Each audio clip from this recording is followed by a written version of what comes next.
പൗരത്വ ഭേദഗതി നിയമത്തിനെതിരെ സംസ്ഥാന സർക്കാർ സുപ്രീം കോടതിയിൽ ഹർജി സമർപ്പിക്കും. നിയമം ഭരണഘടനാ വിരുദ്ധമാണെന്ന് നിയമമന്ത്രി പി രാജീവ് പറഞ്ഞു.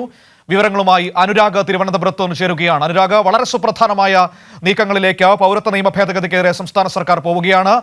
ഈ വിഷയത്തിൽ സുപ്രീം കോടതിയിൽ ഹർജി സമർപ്പിക്കാൻ ഒരുങ്ങുകയാണ് സംസ്ഥാനത്തിന്റെ നിയമ പോരാട്ടത്തിനെ കുറിച്ച് വിശദീകരിച്ചത് എങ്ങനെയാണ് മന്ത്രി പി രാജീവ്?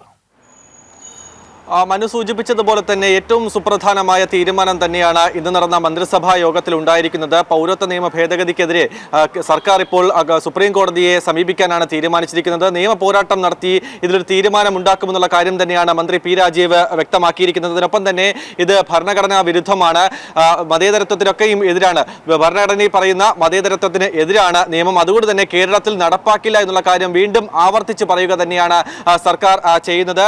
എന്തായാലും ചില താല്പര്യങ്ങൾ മുന്നിൽ കണ്ട് തന്നെയാണ് കേന്ദ്ര സർക്കാർ ഈ തീരുമാനം അല്ലെങ്കിൽ ഈ ഒരു നിയമ ഭേദഗതി ദ്രുതഗതിയിൽ നടപ്പിലാക്കാൻ തീരുമാനിച്ചത്. അത് എന്തായാലും തിരിച്ചറിഞ്ഞുകൊണ്ട് പ്രവർത്തിക്കണമെന്നുള്ള കാര്യം തന്നെ വീണ്ടും ആവർത്തിക്കുന്നു മന്ത്രി. എന്തായാലും സുപ്രീം കോടതിയെ സമീപിക്കുന്നു. കഴിഞ്ഞ ദിവസം ഡിവൈഎഫ്ഐയും സുപ്രീം കോടതിയെ സമീപിക്കുന്ന കാര്യം അഖിലേന്ത്യാ പ്രസിഡന്റ് എ റഹീം വ്യക്തമാക്കിയിട്ടുണ്ടായിരുന്നു. പിന്നാലെ തന്നെയാണ് സുപ്രധാനമായ തീരുമാനം മന്ത്രിസഭാ യോഗത്തിൽ ഉണ്ടായിരിക്കുന്നത്. അതിനൊപ്പം തന്നെ എടുത്തു പറയേണ്ട ഏറ്റവും പ്രധാനപ്പെട്ട കാര്യം, ഈ പൗരത്വ നിയമ ഭേദഗതിയുമായി ബന്ധപ്പെട്ട് ഇതിനെതിരെ പ്രതിഷേധം നടത്തിയതിനെതിരെ കേസ് എടുത്തിട്ടുണ്ടായിരുന്നു. പലയിടങ്ങളിൽ കേസുകൾ രജിസ്റ്റർ ചെയ്തിട്ടുണ്ട്. അതിനെ പല രീതിയിൽ വളച്ചൊടിച്ചുകൊണ്ട് ചില നിക്ഷിപ്ത താല്പര്യങ്ങൾ നടപ്പിലാക്കാൻ ചില കേന്ദ്രങ്ങൾ ശ്രമിക്കുന്നുണ്ട്.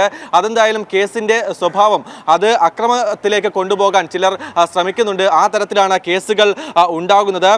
BJP വിരുദ്ധത അല്ല ഇപ്പോൾ കോൺഗ്രസ് നടത്തുന്നത്. BJPക്ക് വളം ഇട്ടുകൊണ്ട് ആ തരത്തിലുള്ള ഒരു നടപടിയാണ് കോൺഗ്രസിന്റെ ഭാഗത്തുനിന്ന് ഉണ്ടാകുന്നത്.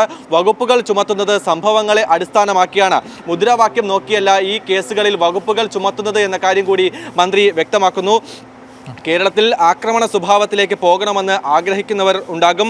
BJP ആഗ്രഹിക്കുന്നത് അതാണ്. പക്ഷേ അത്തരം കാര്യങ്ങളിൽ ജാഗ്രത തന്നെ വേണമെന്നുള്ള കാര്യം കൂടി മന്ത്രി വ്യക്തമാക്കുന്നു. അതിനൊപ്പം തന്നെ വിഷയത്തിൽ നിന്ന് ശ്രദ്ധ തിരിച്ചു വിടാനുള്ള ഒരു ലക്ഷ്യത്തിൻ്റെ ഭാഗമായാണ് കേസുകൾ ചൂണ്ടിക്കാട്ടിക്കൊണ്ട് BJP പ്രചാരണം നടത്തുന്നത്.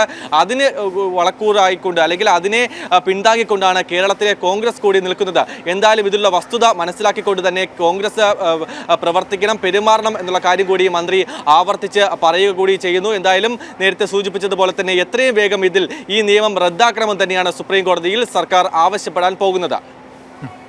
ശരി, അനുരാഗ് തിരുവനന്തപുരത്ത് നിന്ന് വിവരങ്ങൾ നൽകിയത്.